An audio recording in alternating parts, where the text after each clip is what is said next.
நமஸ்காரம். 1000 நாமங்கள் 1000 கதைகள் 422வது திருநாமம் உக்ராய நமக. திருநாமங்கள் 422 உக்ரஹ முதல் 430 பீஜம் அவ்யயம் வரை கல்கி அவதாரம்.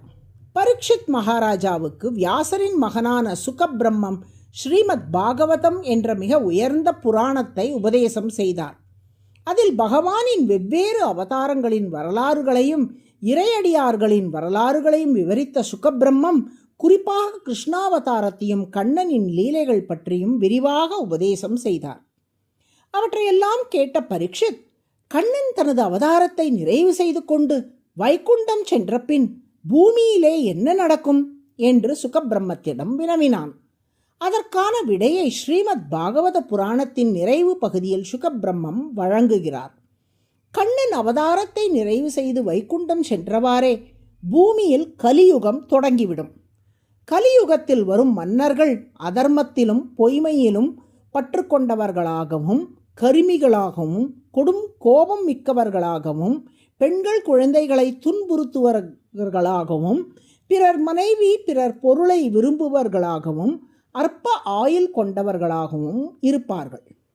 மேலும் அத்தகைய மன்னர்கள் தங்கள் பிரஜைகளை பலவாறு துன்புறுத்துவார்கள். நாளுக்கு நாள் மக்களிடத்தில் அறநெறி, வாய்மை, தூய்மை, ஆயுள், வலிமை ஆகியவை குறைந்து கொண்டே வரும். பணம் படைத்தவன் மேன்மையாகவனாக கருதப்படுவான். வலிமை உள்ளவன் வைத்தது எல்லாம் சட்டமாகிவிடும். அந்தணர்களுக்கு பூணூல் மட்டுமே அடையாளமாக இருக்குமே ஒழிய வேதம் ஓதுவதை மறந்து விடுவார்கள்.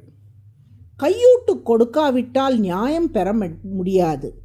ஓயாமல் பேசுபவனே பண்டிதனாக கருதப்படுவான். யார் திருடினாலும் அந்த திருட்டு பழி ஏழையின் மீதே விழும். வயிறு வளர்ப்பதையே லட்சியமாக மக்கள் கருதுவார்கள். குடும்பத்தை காப்பது மட்டுமே திறமை என்ற எண்ணம் மேலோங்கி இருக்கும். அறநெறியை பின்பற்றும் சிலர் பகட்டுக்காகவே பின்பற்றுவர். பஞ்சத்தாலும் அரசாங்கம் விதிக்கும் அதிக வரிகளாலும் மக்கள் துன்புறுவார்கள். பசி, தாகம் உள்ளிட்டவற்றாலும் மக்கள் துன்புறுவார்கள். துஷ்ட மன்னர்களின் ஆட்சியில் இப்படி மக்கள் எல்லோரும் துன்புற்று அதர்மம் மேலோங்கி இருக்கும் சூழலில்தான் பகவான் கல்கி அவதாரம் எடுப்பார்.